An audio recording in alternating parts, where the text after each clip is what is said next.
종교개혁 507주년이 되었습니다. 예수님께서 이런 말씀을 하셨어요. 기념을 두 가지로 말씀했습니다. 나를 기념하라. 성찬 예식을 시작하면서 살과 피를 기념해라. 주님의 죽으심을 기념하라. 두 번째는 무엇인가 하면 주님의 몸을 위해서 옥합을 깨트려 기름 부은 그 여인의 행위를 세상 끝날까지 기념하라고 말씀했습니다. 우리는 예수님을 늘 기념해야 되고, 주님을 위해서 우리 앞에 선구자들이 주의 몸된 교회와 하나님 나라 위에 헌신한 자들의 그 헌신을 기념해야 된다는 것이죠. 종교개혁을 위해서 목숨 걸고 투쟁해서 복음의 자유를 우리에게 넘겨준 선구자들의, 개혁자들의 그 헌신을 우리는 기억해야 됩니다. 그들의 수고와 헌신이 없었더라면 우리는 아직도 영적인 흑암 가운데 영적인 노예로 복음의 자유를 누리지 못하고 그 이단과 비진리 속에서도 그게 옳은 줄 믿고 살았을 것입니다. 그러므로 종교개혁의 선구자들을 우리는 기념을 하기 위해서 종교개혁 기념주일을 정하고 말씀을 생각하고 있습니다.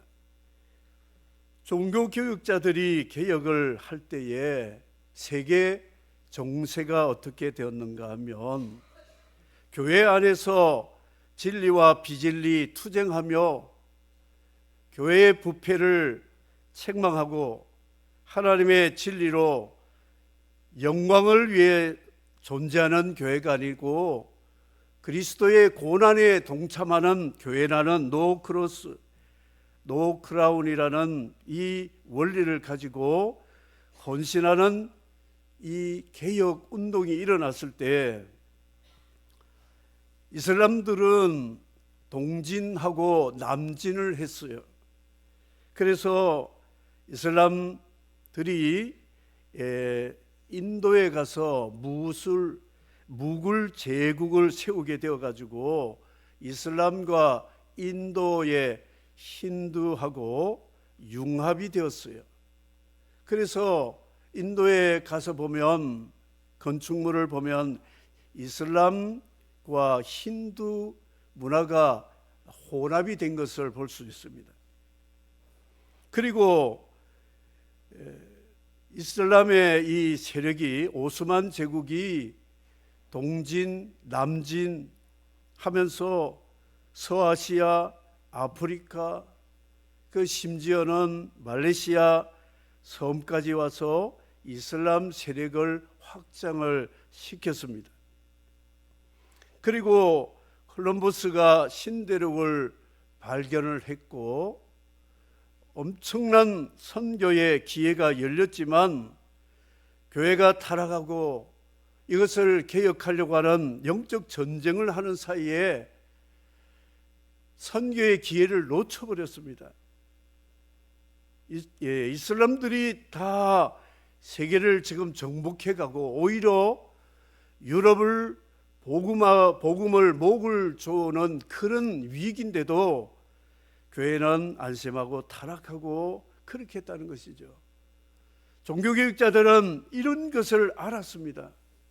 교회가 타락하면 주님의 지상명령 선교의 사명을 놓쳐버린다 하는 것을 알고 목숨 걸고 투쟁하고 종교개혁을 이루었는데, 종교개혁 시대가 끝나자마자 어떤 시대가 왔느냐? 선교의 장이 열리는 선교 시대가 열리게 되었다는 것이죠. 그러니까 이 선교의 시대는 종교개혁의 산물이라고 볼 수 있습니다. 교회가 진리의 복음 위에 굳게 서지 않으면 전도 선교 못하는 것이죠. 오늘 우리 한국교회가 지금 선교하지만 점점 약화되고 있습니다. 그리고 교회들의 이 부패와 사회의 현상들을 보면 정말 종교개혁 시대와 그런 시대 같은 상황이 되고 있다 하는 것입니다. 지금 한국교회가 굉장히 위기를 당하고 있어서 모여서 함께 기도해야 되겠다 하고 기도도 하고 그렇습니다. 우상 삼천리 금수강산에 사찰들로 덮여 있습니다. 좋은 강산이 다 우상 숭배의 성지가 되었습니다. 이단들의 그 조직력과 금권을 가지고 건축물들을 사들여 가지고 대학도 사고, 건축하다가 부도난 예배당들을 사고 조직을 해서 그 보이는 세력을 가지고 사람들을 미혹하는 이런 이단의 전성기가 지금 우리가 살고 있는 이 시대라고 말할 수가 있습니다. 뿐만 아니라 교회들의 타락과 부패, 이런 일들이 종종 일어나고 있다는 것이죠. 국가는 하나님의 창조 질서를 정면으로 대항하는 법들을 만들고 젠더 이 혁명이 아니라 젠더 부패가 이 땅을 점점 확산시키고 있습니다. 그리고 북한의 젊은 20대, 10대에서 20대 청년들을 이 전쟁터의 총알바지로 보내고, 만일 우리나라에서 우크라이나 전쟁에 무기를 제공한다면 남북 전쟁이 저 유럽 쪽에서 시작이 되어 가지고 어떤 위기가 올지 알 수 없는 그런 상황에 오고 있습니다. 유럽의 나토 동맹국들이 이제 전쟁을 해야 될까? 전쟁 개입에 아주 높은 긴장이 있고, 하나님의 나라의 원조가 되는 이스라엘이 사방의 아랍 국가에 의해서 지금 코너에 몰리고 전쟁의 위기 속에 있는 이런 사건이 뭐냐? 마태복음 24장의 말씀대로 주님 오실 때가 임박했다. 주님 오실 날이 가까웠다는 것이죠.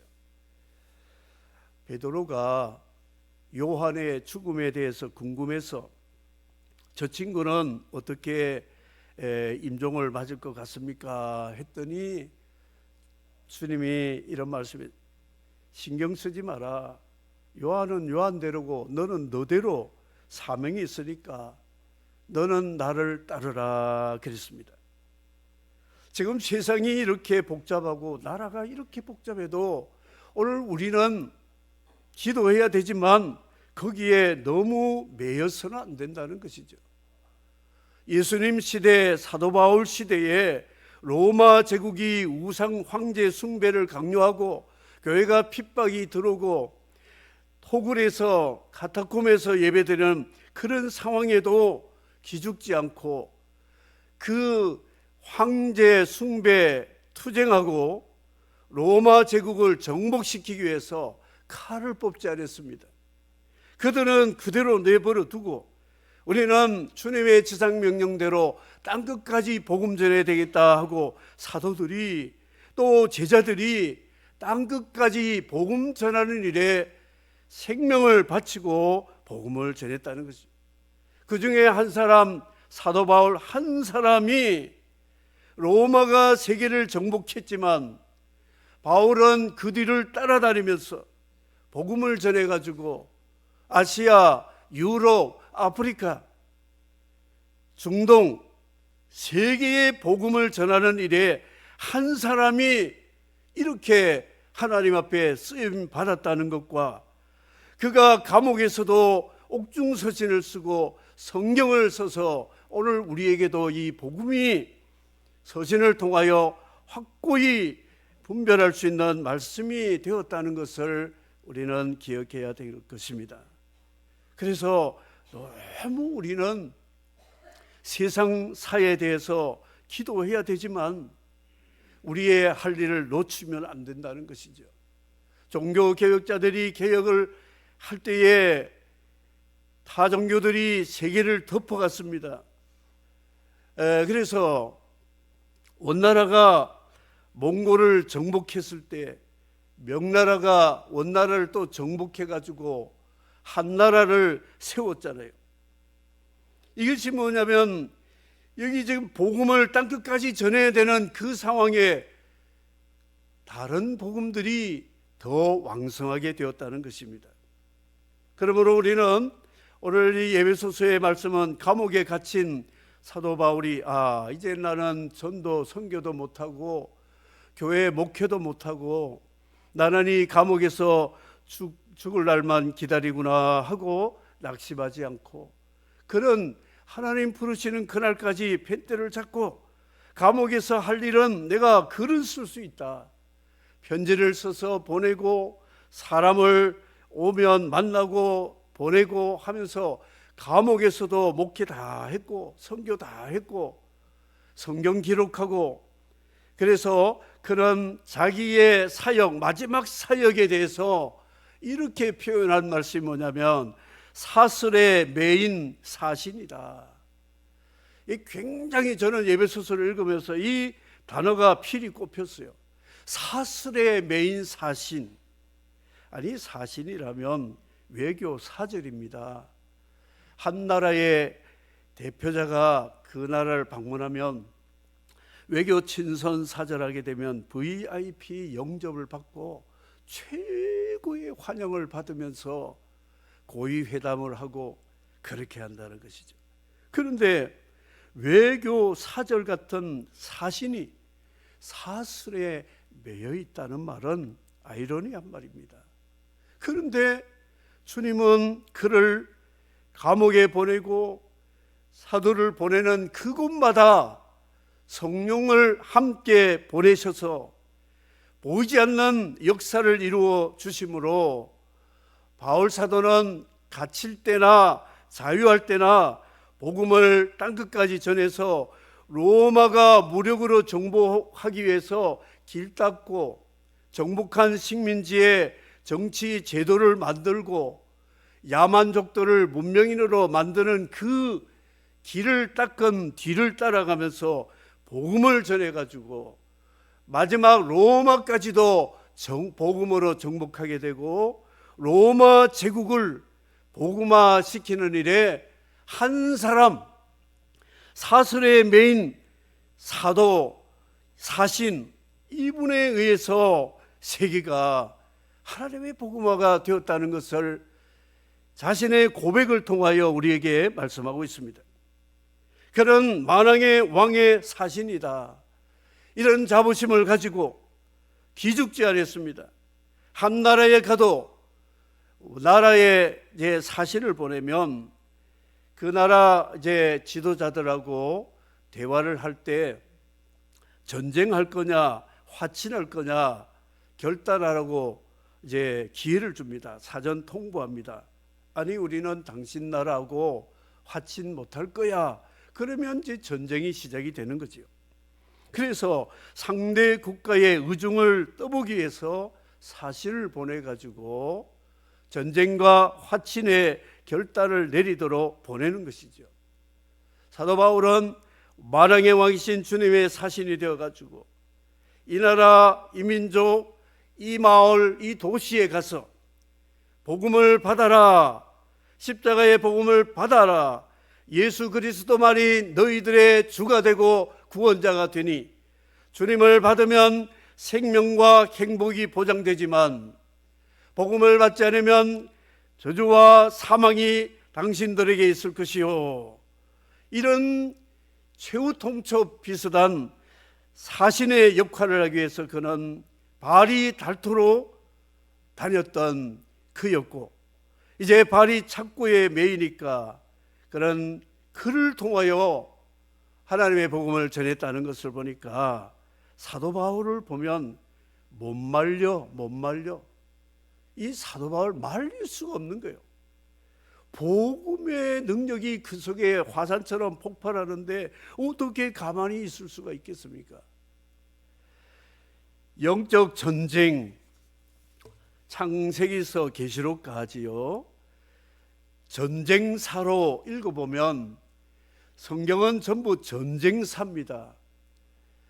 영적 전쟁도 포함해서 나라와 민족끼리 싸우는 탐욕의 전쟁들, 증오의 전쟁 이야기들이 기록하고 있습니다. 카즌스라고 하는 노만 카즌스라는 전쟁 학자인데, 그가 아브라함 때부터 1990년대 20세기 때까지 전쟁을 역사적으로 계산을 해보니까 14만 5천 회가 전쟁이 일어났고, 전쟁 없던 해가 약 300년 정도는 전쟁이 없고, 나머지 5,600년 동안은 늘 전쟁을 했다는 거예요. 그리고 1945년에서 1990년까지 45년 동안, 약 반세기 동안에 3주 동안에는 휴전이 있었고, 나머지는 전부 전쟁을 해서 4천만 명이 피를 흘렸다고 기록하고 있습니다. 아브라함 때부터 20세기까지 전쟁 14만 5천 회 동안의 전쟁에 죽은 사망자가 35억이 된다고 합니다. 놀라운 일이죠. 이렇게 인간은 가인이 아벨을 쳐 죽인 살인의 이 죄악이 싹이 나고 번식해서 전쟁이 시작이 되어서 지금까지 전쟁하고 있는데, 마지막 주님 오실 때는 이 땅의 전쟁을 종식시키기 위해서 재림을 하실 것인데, 그 직전에는 마지막 적그리스도와 그리스도의 전쟁인 최후 아마게돈 전쟁 같은 이 전쟁 예언을 계시록에 하고 있다는 것입니다. 우리 주변에 일어나는 모든 전쟁을 볼 때마다 우리는 마라나타를 기도해야 됩니다. 주여 오시옵소서. 언제까지 이 땅에 피를 흘려야 되겠나이까? 기도해야 된다는 것이죠. 출애굽한 이스라엘 백성들 노예로 살았는데, 이들을 약속의 땅을 기업으로 주시기 위해서 광야에 이제 자유인이 되었을 때 모세가 이들을 20세 이상 싸움에 나갈 수 있는 사람들을 불러가지고 계산을 했더니 60만 명이잖아요. 60만 대군이 되었어요. 그래서 이들을 중심으로 이제 전투 훈련을 시킵니다. 텐트를 칠 때도 지파마다 이렇게 조직을 해서 모세가 진두지휘를 하고, 하나님의 성령이 구름과 불기둥으로 인도하면 행진하면 철수해가지고 짐을 메고 구름 따라 가야 되는 거예요. 그리고 여기 진을 치자 그러면 또 진을 쳐야 되는 거예요. 그래서 군인 정신은 뭐냐면 명령과 복종의 관계입니다. 하나님의 명령을 받은 모세가 갑시다 그러면 가야 되는 거예요. 우리는 못 가겠어요. 왜? 다리 아파요. 너무 멀어요. 같은 길 다람쥐 쳇바퀴처럼 매일매일 돌려가지고 뭘 하려고요? 그들에게는 가람 전쟁이 있다는 것이죠. 이 전쟁에 이겨야 그 땅을 기업으로 얻을 수 있기 때문에 애굽에 종살이하던 오합지졸을 가지고는 이 전쟁을 할 수 없으니까 무장과 무기와 전선은 없어도 명령하면 순종만 하면 하나님이 함께 하시는 것을 아는 모세가, 여호수아 갈렙도 마찬가지 군사로 이들을 훈련시켰는데, 광야 백성들은 군사훈련, 전투훈련 받기 싫다고 불평하다가 결국은 전사가 아니라 하나님의 진노로 광야에서 죽고 말았다, 이것을 말씀합니다. 우리에게 서신은 남자같이 강건하라고 말씀합니다. 그리스도인들은 전사로 부름받았습니다. 나약해가지고 조그만 일에도 아파하고 슬퍼하고 힘들어하고 핑계대고 그러면 전쟁할 수 없는 거예요. 비록 나는 약해도 주님이 나를 불렀으니 나를 부르신 그분을 기쁘게 하기 위해서 사사로운 일에 매이지 않고 모병자를 기쁘게 하기 위해서 나는 그리스도의 무장을, 하나님의 전신갑주를 입고 말씀과 기도로 무장해서 이 땅에 하나님을 대적하는 이 악한 권세의 세력과 더불어 투쟁해서 가나안 정복 같은 하나님 나라를 온 땅에 복음을 증거해 되리라는 전도 선교의 군사가 되도록 하나님이 우리를 부르셨다는 것입니다. 그리스도인들은 군사입니다. 전사예요.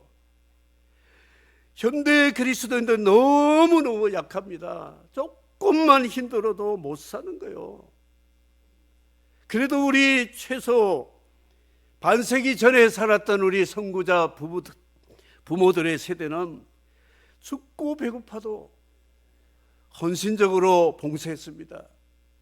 옛날에 교육자들을 바꿈는 교육자들 많았어요. 그래도 자식들 데리고 복음 전하면서 교회 개척하고 하나님 나라 위해 수고했는데, 요즘은 그런 대우를 해주지 않는 사역자들에게 교회를 개척을 하면 뭐 먹고 살아요? 거기 왜 가는데요? 학교도 없는데요? 거기 시골인데요? 핑계 많습니다. 군인이 가라면 가야 되는 거예요. 가서 싸워야지. 오, 장군님, 저기는 산지가 너무 깊어가지고 가다가 우리 다 죽을 것 같은데요. 군사는 두말하면 잔소리가 되는 거예요. 한 번 명령하면 아멘하면 가야 되는 거예요.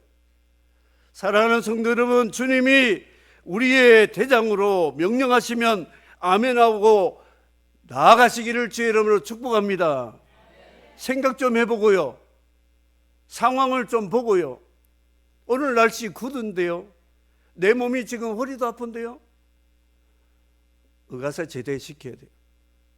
안 되는 거예요. 싸울 수가 없어요. 아브라함이 318명 데리고 소돔 전쟁에 그 연합군을 싸워가지고 조카를 데려왔잖아요. 빼앗긴 재물을 다 가져와서 소돔 왕에게 줬잖아요. 아브라함의 믿음, 우리는 자랑을 말합니다. 아브라함 같은 믿음을 가지면 우리는 의롭다함을 얻는다, 믿음의 칭의를 말하기는 잘해요. 그런데 아브라함처럼 영적 전투 현장에서 싸우라 그러면 안 싸우는 거예요. 우리 조카, 우리 가족이 죽는데도 팔짱 끼고 있는 거예요. 아브라함은 전사입니다. 전사.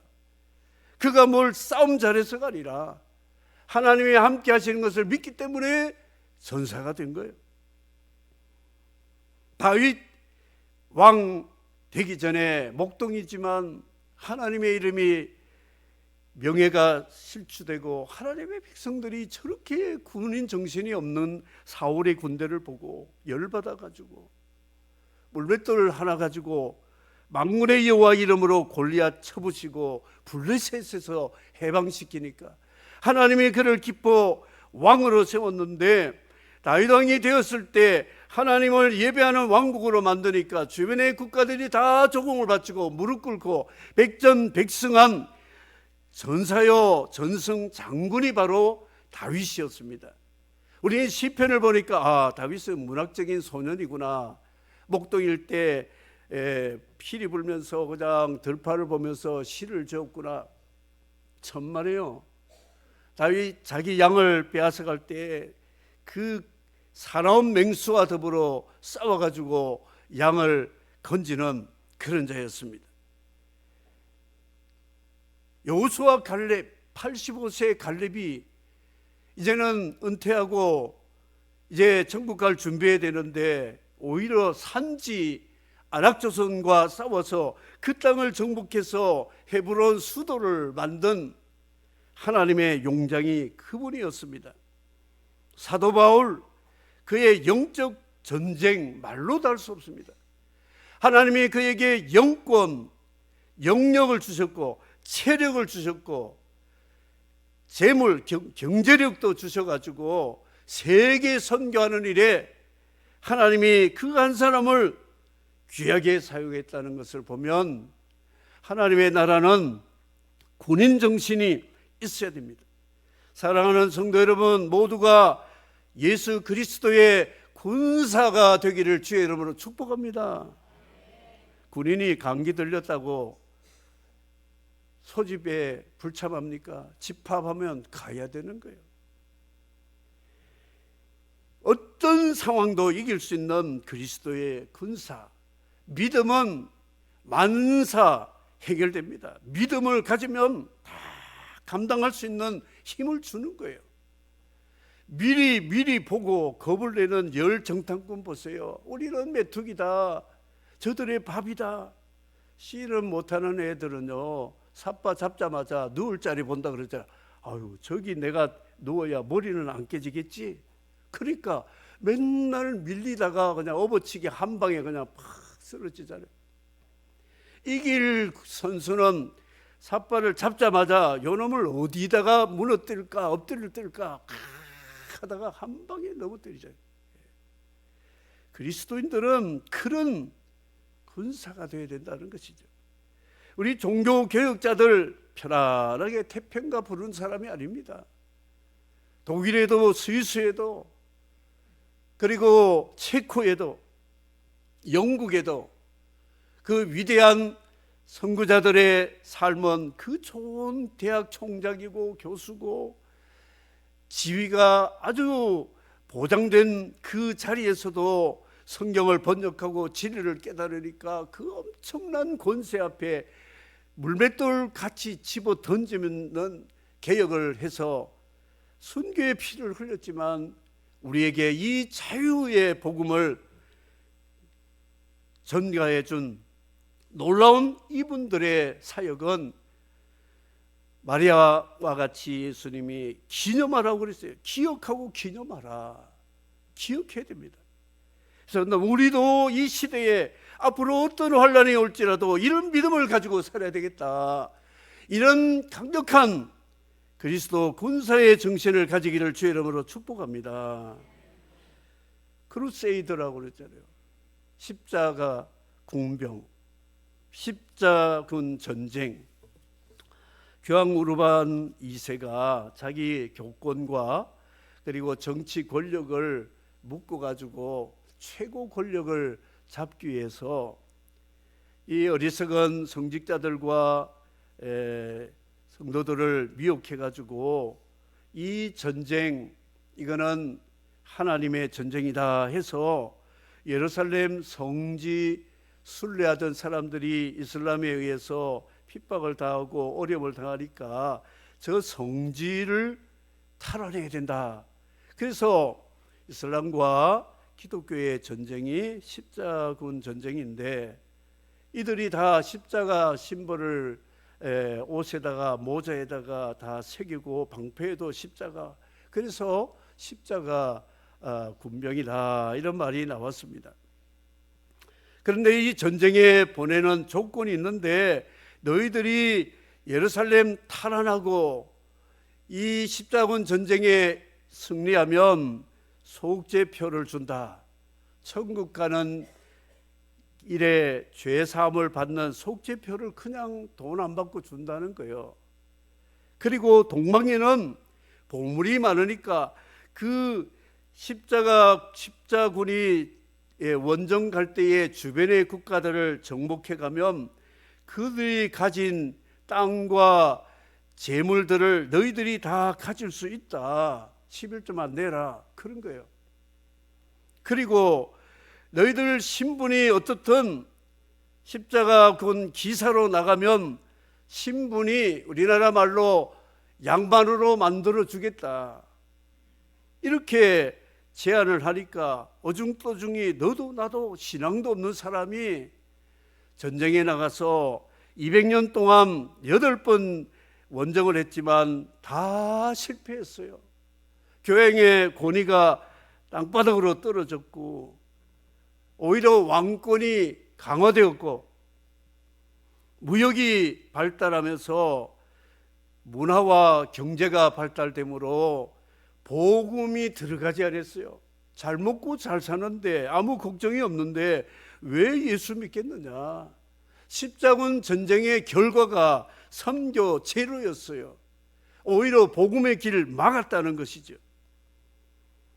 우리는 사슬에 매인 사신, 이런 한 분 귀한 사도를 통해서 영적 전쟁으로 세 대륙을 정복했던 것을 보면, 칼로 쓰는 자는 칼로 망한다, 칼로 찌르면 찔리고 채찍을 때리면 채찍에 맞고, 그러면서도 사슬에 매이면 매인 대로 복음을 전하는 그리스도의 사신이 되어서 오늘 우리에게도 이 귀한 복음을 전파하게 되었고 상속하게 되었다는 것을 기억해야 됩니다. 오늘 우리 교회가 힘을 합해서 십자군 원정같이 얼싸얼싸하고 하지만 십자가가 보이지 않으면 실패입니다. 십자군은 이름은 십자군인데 그들 십자가 군복을 입은 그 소가지는 다 거모요. 다 속죄표 받고 신분 상승하고 동방의 재물을 자기 가지겠다는 이 야욕 때문에 십자군 전쟁에 갔으니까 하나님이 함께하지 않으니까 실패한 거예요.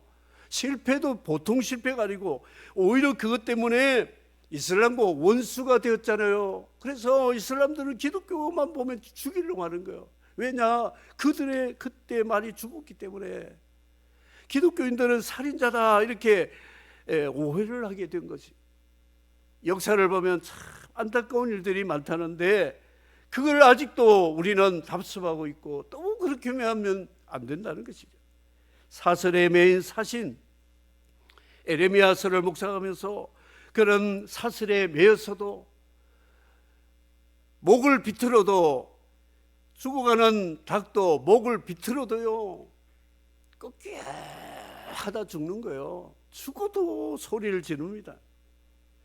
이게 바로 하나님의 사신, 그리스도의 사신의 정신이라는, 세례요한 목을 칠 때까지는 왕의 죄와 그 땅의 죄악을 지적하고 세상의 죄를 지고 가는 하나님의 어린 양을 소개하는 일에 목숨 바쳤던 위대한 하나님의 선지자가 그렇게 했다는 것이죠.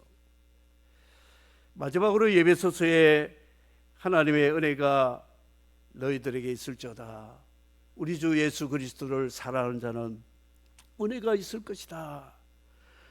바울 사도의 투옥을 염려해서 걱정하는 에베소 교회를 오히려 이 바울이 위로하면서 나 걱정하지 마라. 나 잘 있다. 나는 사슬에 매여서도 사신 역할을 잘 하고 있다. 이런 말을 했다는 것이죠. 그래서 오늘 이 말씀 맺도록 하겠습니다. 오늘 지금 마지막 시대에 우리는 사슬에 매인 사신 사도 바울 같은 자세를 가지고 이 시대를 살아가야 우리 자신과 우리 가정과 우리 교회가 살아남고 하나님이 우리를 세상 끝날까지 사용해서 하나님의 뜻을 이루게 될 줄을 주님의 이름으로 축복합니다. 우리 교회가 이런 정신을, 이런 믿음을 가지고 그리스도의 군사가 되어서 마지막 때의 복음으로 승리하는 이런 하나님의 교회가 되고 성도들이 되고 우리 교단이 되고 우리 한국교회가 되기를 주님의 이름으로 축복하면서 사슬에 매인 사신같이 되기를 주님의 이름으로 축복합니다. 아멘.